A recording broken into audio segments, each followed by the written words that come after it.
नमस्कार दोस्तों, स्वागत करते हैं आपके अपनी यूट्यूब चैनल ज्ञान संगम पर। आज हम मुगल काल के महत्वपूर्ण प्रश्नों के बारे में चर्चा करने वाले हैं, जो कि एग्जाम की दृष्टि से बहुत ही महत्वपूर्ण है। तो चलिए शुरू करते हैं बिना किसी देरी के।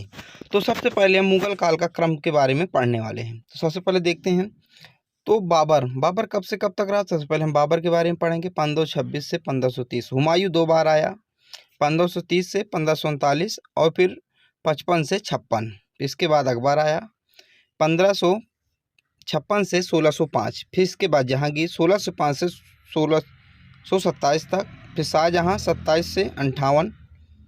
इसके बाद औरंगजेब 1658 से 1707। फिर इसके बाद बहादुर शाह प्रथम, शाह आलम और फिर अंतिम शासक बहादुर शाह जफर द्वितीय। तो कुल मिला के बात करें तो 1526 से मुगल काल शुरुआत होता है और 1857 तक चलता है।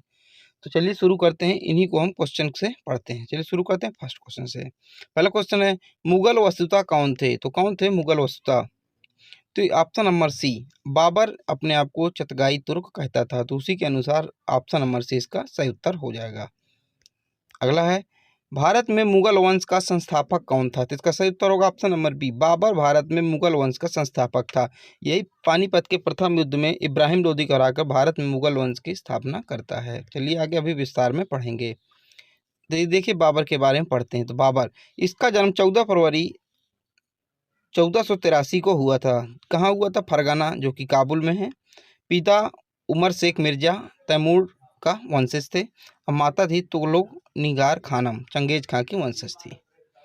किस मुगल शासक ने भारत में ऑटोमन युद्ध पद्धति को अपनाया। बहुत पूछा जाता है, इसका उत्तर होगा, सही उत्तर होगा ऑप्शन नंबर बी। ऑटोमन युद्ध पद्धति क्या है। बीच में जैसे मान लीजिए दुश्मन है और अगल बगल पूरे सेना इसको घेर लेती है, इसको कहते हैं ऑटोमन युद्ध पद्धति। पानीपत का प्रथम युद्ध कब हुआ था। तो इसका पानीपत का प्रथम युद्ध ऑप्शन नंबर बी, 1526 में पानीपत का प्रथम युद्ध हुआ था। किसके किसके बीच हुआ था। तो इब्राहिम लोदी और बाबर के बीच हुआ था। इब्राहिम लोदी जो था, लोदी वंश का अंतिम शासक था इब्राहिम लोदी को हरा के पानीपत का प्रथम युद्ध हुआ था।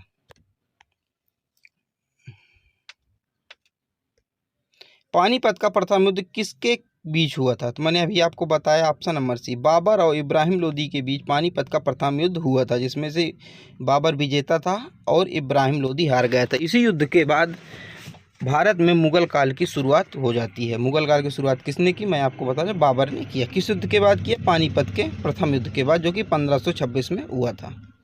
चलेगा। खानवा का युद्ध किसके बीच हुआ था। तो खानवा का युद्ध किसके बीच हुआ था। तो बाबर ने 4 महत्वपूर्ण युद्ध किए थे।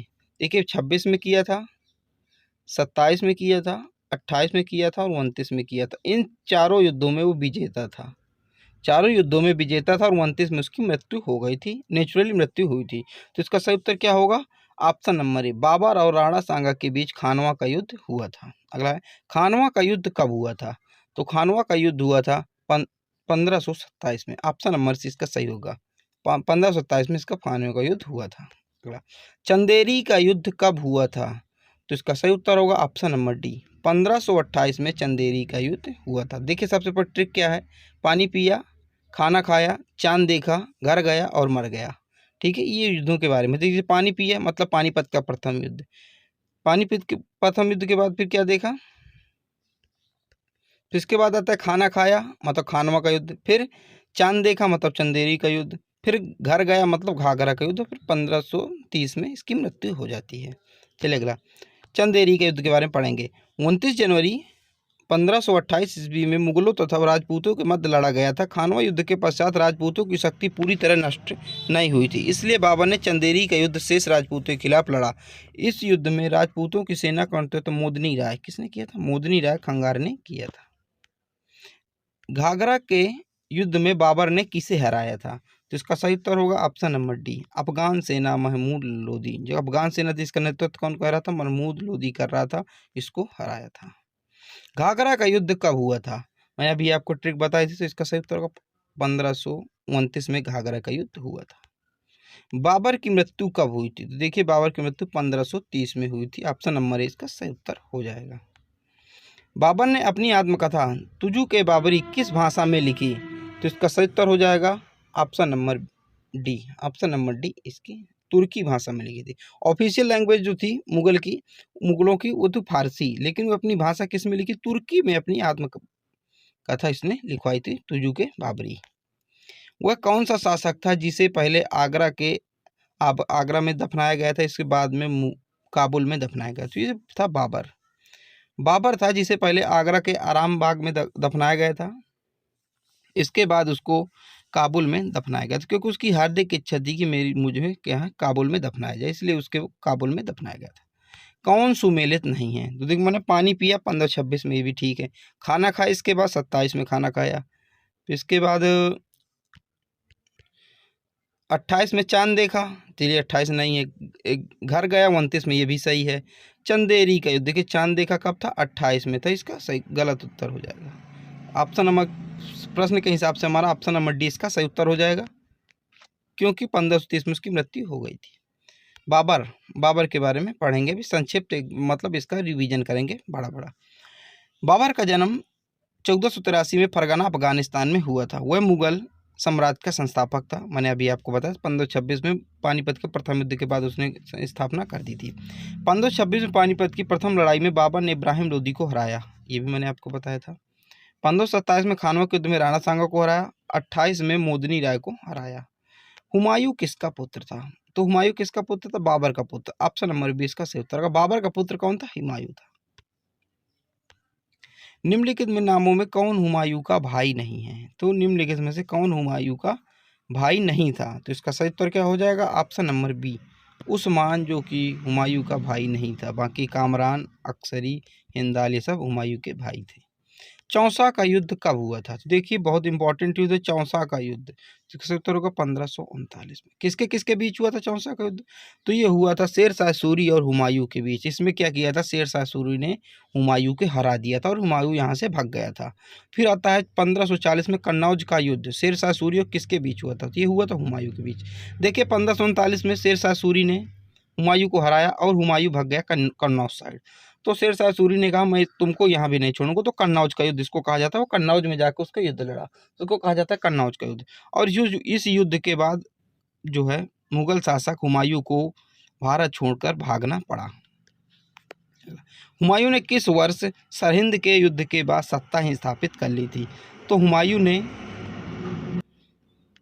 1555 के बाद सरहिंद का युद्ध हुआ था, उसके बाद उन्होंने सत्ता अपनी स्थापित कर ली थी। किस मुगल शासक की मृत्यु पुस्तकालय की सीढ़ियों से फिसलकर गिरने से हुई थी? तो इसकी हुई थी option number C, Humayun. Humayun की मृत्यु पुस्तकालय की सीढ़ियों से फिसलने का हुई थी। पुस्तकालय का नाम क्या था? शेर मंडल पुस्तकालय का नाम था। शेर ए मंडल पुस्तकालय का नाम था। अगला, किसने हुमायूं की आत्मकथा हुमायूं नामा लिखी थी? कौन था जिसने हुमायूं की आत्मकथा हुमायूं नामा लिखी थी? इसका सही उत्तर होगा गुलबदन बेगम। गुलबदन बेगम ने हुमायूं की आत्मकथा हुमायूं नामा लिखी थी। किस मुगल शासक ने पहले हजरत आला की उपाधि धारण की, फिर सुल्तान की धारण की थी? तो कौन सा शासक? सही उत्तर होगा शेरशाह सूरी। किस शासक ने चांदी का सिक्का शुरू किया था? तो सही उत्तर होगा option number B, Sher Shah Suri ने चांदी का सिक्का शुरू किया था। शेरशाह सूरी की मृत्यु हुई। शेरशाह सूरी की मृत्यु कब कहाँ हुई थी? तो इसका सही उत्तर होगा ऑप्शन नंबर बी, कलिंजर के किले में शेरशाह सूरी की मृत्यु हुई थी। शेरशाह सूरी का मकबरा कहाँ है? तो इसका सही उत्तर होगा option number D, Sasaram Bihar. Sasaram कहाँ पड़ता है? बिहार में पड़ता है। तो शेरशाह सूरी का मकबरा सासाराम जो कि बिहार में है। किस स्मारक का निर्माण शेरशाह सूरी ने कराया था? तो इसका सही उत्तर होगा ऑप्शन नंबर ए, दिल्ली की किला ए कुहान मस्जिद, यानी कि पुराना किला भी इसको कहा जाता है। दिल्ली में पुराने किले के भवनों का निर्माण किसने करवाया था? तो इसका सही उत्तर होगा option number B, Sher Shah Suri ने करवाया था। कृषकों की सहायता के लिए किस मध्यकालीन भारतीय शासक ने पट्टा एवं कबूलियत की प्रथा प्रारंभ की थी? तो इसका सही उत्तर क्या होगा? ऑप्शन नंबर बी इसका सही उत्तर होगा, शेरशाह सूरी ने किया था। किसने पूर्वी बंगाल से लेकर पेशावर तक सड़क ए आजम का निर्माण करवाया था? तो किसने करवाया था? इसका सही उत्तर होगा option number B, Sher Shah Suri ने करवाया था। पानीपत का दूसरा युद्ध कब लड़ा गया था? तो अब देखिए हम बात करेंगे अब अकबर के बारे में, क्योंकि 1555 तक हुमायूं रहता है, इसके बाद 1556 में आता है अकबर, और 1556 में पानीपत का द्वितीय युद्ध लड़ा गया था। तो इसका सही उत्तर होगा ऑप्शन नंबर बी। 1556 में पानीपत का दूसरा युद्ध लड़ा गया था। किसने, अगर हम बात करें किसके किसके बीच लड़ा गया था, तो ये लड़ा गया था अकबर और हेमू के बीच। अकबर का संरक्षक था बैरम खां, तो कभी कभी ऐसा पूछा जाता अकबर या हेमू या बैरम खां, हेमू, तो लड़ा गया था। ठीक है। अगला, किसने 1572 में गुजरात विजय पर फतेहपुर सीकरी में बुलंद दरवाजे का निर्माण करवाया था? तो सही उत्तर होगा ऑप्शन नंबर सी, अकबर ने करवाया था। किसने 1582 ईस्वी में दीन ए इलाही की शुरुआत की थी? इसका सही उत्तर क्या हो जाएगा? ऑप्शन नंबर सी, अकबर ने दीन ए इलाही की शुरुआत की थी। दीन ए इलाही को स्वीकार करने वाले पहले व्यक्ति कौन थे? इसका सही उत्तर होगा ऑप्शन नंबर बी, तानसेन, जो कि दीन ए इलाही को स्वीकार करने वाले पहले व्यक्ति थे। हल्दी घाटी का युद्ध कब हुआ था? तो इसका सही उत्तर हो जाएगा 1576, सॉरी, ऑप्शन नंबर डी इसका सही उत्तर हो जाएगा। 1576 में पानीपत का प्रथम युद्ध हुआ था। अकबर ने सर्वप्रथम वैवाहिक संबंध राजपूतों के किस ग्रह से स्थापित किए थे? तो इसका सही उत्तर होगा ऑप्शन नंबर बी, कछवाहों से स्थापित किए थे। अगला, किस मुस्लिम शासक ने तीर्थ यात्रा पर कर समाप्त कर दिया? तो इसका सही उत्तर होगा ऑप्शन नंबर ए, अकबर ने समाप्त कर दिया था। जाप्ती प्रणाली किसकी उपज थी? इसका सही उत्तर होगा ऑप्शन नंबर ए, अकबर की प्रणाली थी जाप्ती प्रणाली। टोडरमल ने किस क्षेत्र में ख्याति अर्जित की थी? इसका सही उत्तर हो जाएगा ऑप्शन नंबर बी, भू राजस्व में टोडरमल का बहुत ही बड़ा योगदान है। निम्नलिखित में से किस कर व्यवस्था को बंदोबस्त व्यवस्था के नाम से भी जाना जाता है? इसका सही उत्तर हो जाएगा ऑप्शन नंबर बी, दहसाला। किसने इबादत खाने का निर्माण करवाया था? इसका सही उत्तर क्या हो जाएगा? सही उत्तर हो जाएगा ऑप्शन नंबर ए, अकबर ने इबादत खाने का निर्माण करवाया था। कौन सा महल फतेहपुर सीकरी में स्थित नहीं स्थित है? तो कौन सा ऐसा महल है? ऑप्शन नंबर डी, अकबरी महल फतेहपुर सीकरी में स्थित है, बाकी ये फतेहपुर सीकरी में। सुलह कुल का सिद्धांत किसके द्वारा प्रतिपादित किया गया था? तो इसका सही उत्तर होगा ऑप्शन नंबर बी, अकबर के द्वारा प्रतिपादित किया गया था। अकबर का मकबरा कहाँ स्थित है? इसका सही उत्तर हो जाएगा ऑप्शन नंबर ए, सिकंदरा। कौन सा सुमेलित नहीं है? देखिए अकबर का कहाँ है, अकबर का काबुल, ठीक है। बाबर का काबुल, ये भी ठीक है। और अकबर का कहाँ है? सिकंदरा, ये भी हम पढ़ चुके हैं। जहांगीर का लाहौर है, ये सुमेलित नहीं। ऑप्शन नंबर डी सुमेलित नहीं है। क्यों सुमेलित नहीं? क्योंकि हुमायूं का मकबरा आगरा में नहीं है, दिल्ली में है। ठीक है, इसको याद रखिएगा, वन लाइनर क्वेश्चन है। अगला,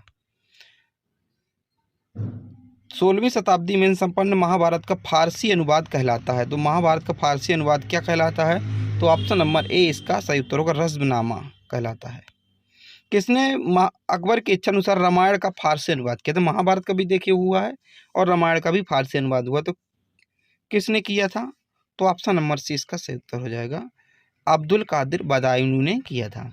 अकबर के दरबार में आने वाला पहला अंग्रेज व्यक्ति कौन था? तो ऑप्शन नंबर ए इसका सही उत्तर हो जाएगा, रॉल्फ फिंच था। किसके काल को चित्रकला का स्वर्ण युग कहा जाता है? इसका सही उत्तर होगा ऑप्शन नंबर बी, जहांगीर।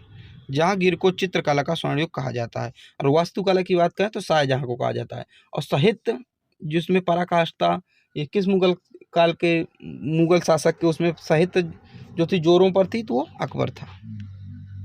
2, आपसा एवं सिंह आपसा प्रथा किसने शुरू की थी? तो इसका सही उत्तर हो जाएगा ऑप्शन नंबर बी, जहांगीर ने शुरू किया था।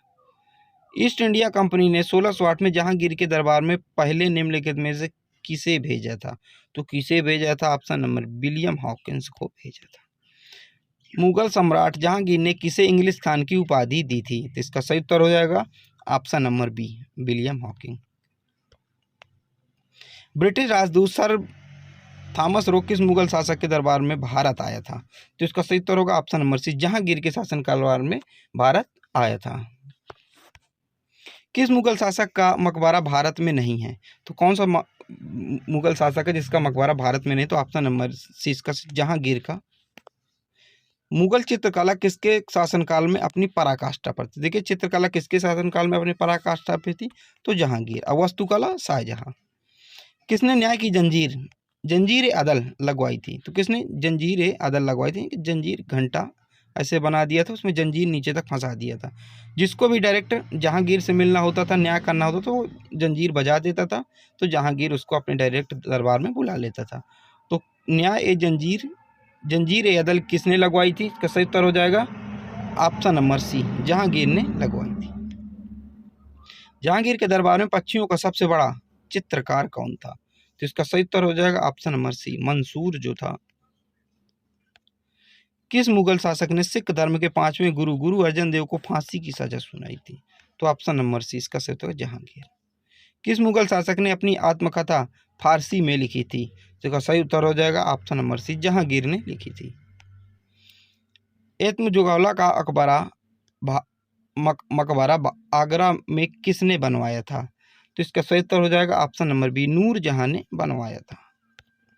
मुमताज महल का असली नाम क्या था? तो इसका असली नाम क्या था? अर्जुनमंद बानो बेगम था। हिंदू और ईरानी वास्तुकला का सर्वप्रथम समन्वय हमें देखने को मिलता है, तो किसमें देखने को मिलता है? तो इसका सही उत्तर हो जाएगा ऑप्शन नंबर ए, ताजमहल में देखने को मिलता है। किस मुगल बादशाह ने दिल्ली की जामा मस्जिद का निर्माण करवाया था? तो इसका सही उत्तर हो जाएगा ऑप्शन नंबर बी, शाहजहां ने करवाया था। किस मुगल बादशाह को आगरा की मोती मस्जिद का निर्माण करवाया था? किसने करवाया था? इसका सही उत्तर हो जाएगा ऑप्शन नंबर बी, शाहजहां ने करवाया था। किस मुगल शासक ने अपनी राजधानी आगरा से दिल्ली स्थानांतरित की थी? तो किसने किया था? इसका सही उत्तर होगा ऑप्शन नंबर बी, शाहजहां ने किया था। किस मुगल ने दिल्ली के लाल किले का निर्माण करवाया था? तो इसका सही उत्तर हो जाएगा ऑप्शन नंबर बी, शाहजहां ने दिल्ली के लाल किले का निर्माण करवाया था। उपनिषदों का फारसी में अनुवाद किस मुगल शासक के शासनकाल में करवाया था, यानी कि हुआ था? तो इसका सही उत्तर होगा ऑप्शन नंबर बी, शाहजहां के शासनकाल में हुआ था। उपनिषदों का फारसी अनुवाद शाहजहां के शासनकाल में शहजादे द्वारा दारा शिकोह ने सिर ए अकबरी शीर्षक के तहत, जिसमें 52 उपनिषदों का निर्माण किया। इसका शीर्षक क्या रखा? सिर ए अकबर। इसमें 52 उपनिषदों का निर्माण अनुवाद करवाया था। किसे शाहजहां ने शाह बुलंद इकबाल की पदवी दी थी? तो किसको दिया था? इसका सही उत्तर होगा ऑप्शन नंबर बी, अपने लड़के दारा शिकोह को दिया था। शाहजहां के देखिए 4 पुत्र थे, जिनके नाम थे औरंगजेब, दारा शिकोह, शाह जुहा और मुराद बख्श। तो इसमें दारा शिकोह को उसमें उसकी उपाधि दिया था। सिर ए अकबरी के लेखक कौन थे? तो इसके अकबरी के लेखक कौन थे जिनका अनुवाद करवाया था फारसी में? तो इसका सही उत्तर होगा option number B, Dara Shikoh थे। किस इतिहासकार ने शाहजहां के शासनकाल को मुगल काल का स्वर्ण युग कहा है? तो किसने कहा है? Option number B, A.L. Srivastava ने कहा है। सुप्रसिद्ध कोहिनूर हीरा किसने शाहजहां को उपहार स्वरूप दिया था? किसने गिफ्ट दिया था शाहजहां को कोहिनूर हीरा? तो किसने दिया था? मीर जुमला ने दिया था। चलिए इसको डिटेल से थोड़ा सा पढ़ते हैं। मयूर सिंहासन एक प्रसिद्ध रत्नमय सिंहासन था जो कि मुगल सम्राट शाहजहां के लिए बनवाया गया था, जिसमें कोहिनूर हीरा लगाया गया था। देखिए सम्राट हैं, ये मयूर सिंहासन ही, देखिए यहाँ बैठे हैं शाहजहां, और इसी के पीछे क्या लगा दिया था? कोहिनूर हीरा लगा दिया था। वर्ष 1739 में ईरान के शाह नादिर शाह ने मुगल शहंशाह मोहम्मद शाह रंगीला के, देखिए रंगीला नाम है, रंगीला के समय दिल्ली के आक्रमण किया था। तो दिल्ली की लूट में वह तख्त-ए-ताउस को अपने साथ ले गए। क्या नाम था इसका? तख्त-ए-ताउस को अपने साथ ले गया। जाहिर सी बात, अगर वो ले गया, तख्त-ए-ताउस को ले गया, तो कोहिनूर हीरा भी ले गया होगा। किस मुगल शासक ने बलबन द्वारा शुरू किया गया ईरानी दरबारी रिवाज सिजदा को समाप्त कर दिया? ऑप्शन नंबर डी, शाहजहां ने सिजदा और पैबोस की प्रथा समाप्त कर दिया। और मुगल काल उसमें आपको बता था गुलाम वंश में कि जो बलबन था उसने शुरू किया था सिजदा और पैबोस, मतलब कि राजा के सामने लेट जाओ और राजा के चरण चूमो। तो लोगों ने ऐसा कहने से मना कर दिया, तो उसने कहा था दीने इलाही, मतलब मैं ईश्वर की छाया हूँ, तो मेरे चरणों को चूमो। तो ये जो प्रथा थी सिजदा की, इसने शाहजहां ने समाप्त कर दिया था। कौन शाहजहां के शासनकाल में अधिकांश समय तक दक्कन का गवर्नर रहा? तो कौन रहा? इसका सही उत्तर हो जाएगा ऑप्शन नंबर डी, औरंगजेब, अपना लड़का।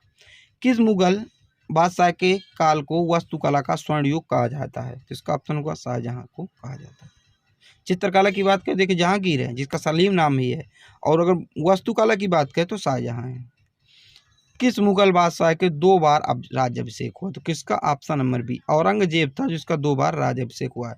देखिए तो मुगल काल की बात है कि मराठाओं में पूछे तो शिवाजी का भी 2 बार राज्याभिषेक हुआ था, और मुगल काल में औरंगजेब का, ये भी आप लोग याद रखिएगा।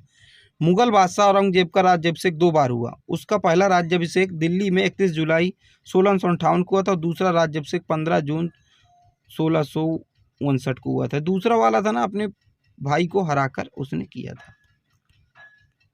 1658 में प्रसिद्ध धर्मट का युद्ध किन के बीच हुआ था? देखिए वही क्वेश्चन आ गया। इसका सही उत्तर होगा ऑप्शन नंबर सी, औरंगजेब और दारा शिकोह के बीच। मतलब ये लोग भाई भाई लड़े थे। औरंगजेब तथा दारा शिकोह किसके पुत्र थे? शाहजहां के पुत्र थे, भाई भाई लड़े थे। औरंगजेब थोड़ा सा क्रूर था, कट्टर था। धर्मट का युद्ध 1658 में शाहजहां के 2 पुत्र दारा शिकोह और औरंगजेब के बीच मध्य प्रदेश के स्थित धर्मट नामक स्थान पर हुआ था। इस युद्ध में दारा शिकोह के साथ जोधपुर के राजा जसवंत ने साथ दिया था।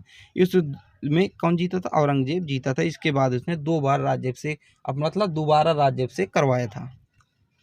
किस मुगल सेनापति के साथ शिवाजी महाराज ने 1665 में पुरंदर की संधि पर हस्ताक्षर किए थे? इसका सही उत्तर हो जाएगा जय सिंह के साथ। किस मुगल बादशाह को जिंदा पीर कहा जाता है? जिसका सही उत्तर हो जाएगा ऑप्शन नंबर बी, औरंगजेब को जिंदा पीर कहा जाता है। औरंगजेब ने दक्षिण में किन 2 राज्यों पर विजय प्राप्त की? इसका सही उत्तर हो जाएगा ऑप्शन नंबर बी, बीजापुर और गोलकुंड। किस मुगल सम्राट ने सर्वाधिक हिंदू अधिकारियों की नियुक्ति की? देखिए औरंगजेब थोड़ा सा विचित्र आदमी था, ये कट्टर था, हिंदुओं से बहुत ही चिढ़ता था, लेकिन इसने सबसे सर्वाधिक जो है हिंदुओं की नियुक्ति करी अपने दरबार में। तो इसका सही उत्तर हो जाएगा ऑप्शन नंबर औरंगजेब। किस मुगल शासक ने पुनः जजिया कर लगाया? इसका सही उत्तर हो जाएगा ऑप्शन नंबर बी, औरंगजेब ने। देखिए अकबर ने बंद कर दिया था और इन्होंने फिर लगा दिया। किस मुगल शासक ने दिल्ली में बीबी का मकबरा का निर्माण करवाया? तो बीबी का मकबरा जो कहा जाता है ताजमहल की नकल है, भद्दी नकल कहा जाता है, क्योंकि देखिए ताजमहल की उसी तरह तो बना ताजमहल का, लेकिन ताजमहल की भद्दी नकल भी कहा जाता है इसको। तो किसने निर्माण करवाया था? ऑप्शन नंबर बी इसका सही उत्तर, औरंगजेब ने करवाया था। किस इमारत को द्वितीय ताजमहल भी कहा जाता है? तो मैंने आपको बताया था ऑप्शन नंबर सी, रबिया उद दौरानी का मकबरा, जिसे बीबी का मकबरा भी कहा जाता है। देखिए ताजमहल कितना अच्छा है, और ये है बीबी का मकबरा। इसे ताजमहल की भद्दी नकल भी कहा जा सकता है। तो किस इमारत को ताजमहल की भद्दी नकल कहते हैं? तो बीबी के मकबरा को। इसको याद रखिएगा आप लोग। कौन सम्राट औरंगजेब की पुत्री थी? तो कौन सा औरंगजेब की पुत्री थी? ऑप्शन नंबर इसका ए इसका सही उत्तर हो जाएगा। ये बाकी समर्थ रामदास किसके शासनकाल में संबंधित थे? इसका सही उत्तर हो जाएगा ऑप्शन नंबर बी, औरंगजेब। किस मुगल शासक ने दिल्ली के लाल किले में मोती मस्जिद का निर्माण करवाया था? इसका सही उत्तर हो जाएगा ऑप्शन नंबर बी, औरंगजेब ने। किस मुगल शासक ने सिख धर्म के 9वें गुरु कि कौन 9वें गुरु तेग बहादुर को फांसी की सजा दी थी? तो ऑप्शन नंबर बी इसका सही उत्तर औरंगजेब ने। किस मुगल शासक ने 1617 में तंबाकू के प्रयोग पर निषेध लगाया था? इसका सही उत्तर हो जाएगा ऑप्शन नंबर सी, जहांगीर ने। किस मुगल शासक ने शाहरुख नामक सिक्के के चांदी के सिक्के चलवाए? शाहरुख नामक चांदी के सिक्के किसने चलवाए थे? ऑप्शन नंबर एक का सही उत्तर बाबर ने चलवाए थे। किस मुगल काल में तांबे का सिक्का क्या कहलाता था? मुगल काल में तांबे का माने कि सिक्का क्या कहलाता था? तो ऑप्शन नंबर 20 का सही उत्तर हो जाएगा दाम कहलाता था। जसवंत और वासावन किस मुगल शासक के राज दरबारी कवि थे? राज दरबारी चित्रकार थे। एक सही उत्तर हो जाएगा ऑप्शन नंबर डी, अकबर। कौन सा एक संगीत वाद्य बजाने में औरंगजेब की दक्षता थी? तो इसका सही उत्तर बीड़ा। देखिए बीड़ा भी बजाता था औरंगजेब। तो पूछा जाता है कि कौन सा मुगल शासक था जो बीड़ा में निपुण था? तो औरंगजेब था। उसने जो बीड़ा बजाने वाले संगीतकार थे उनकी छुट्टी कर दी थी, कह रहा था चलिए हटो, बीड़ा मैं खुद बजाऊंगा। अकबर के प्रसिद्ध दरबारी संगीतकार तानसेन का मकबरा कहाँ स्थित है? इसका सही उत्तर हो जाएगा ऑप्शन नंबर सी, ग्वालियर मध्य प्रदेश में स्थित है। अकबर के दरबारी प्रसिद्ध तानसेन का मूल नाम क्या था? इसका सही उत्तर हो जाएगा ऑप्शन नंबर ए, राम तनु पांडे इनका मूल नाम था। बाबरनामा का अंग्रेजी अनुवाद किसने किया? तो इसका सही उत्तर हो जाएगा ऑप्शन नंबर ए, लेडिन और रस्किन ने किया। किस मुगल शासक ने मयूर सिंहासन का निर्माण करवाया था? इसका सही उत्तर हो जाएगा ऑप्शन नंबर डी, शाहजहां ने करवाया था। मुगल कालीन भारत में राज्य की आय का मुख्य स्रोत क्या था? तो इसका सही उत्तर क्या है? भू राजस्व था। खुसरो किस मुगल बादशाह का पुत्र था? तो इसका सही उत्तर हो जाएगा ऑप्शन नंबर बी, शाहजहां का पुत्र था। ब्रिटेन का यात्री पीटर मुंडी किसके शासनकाल में भारत आया था?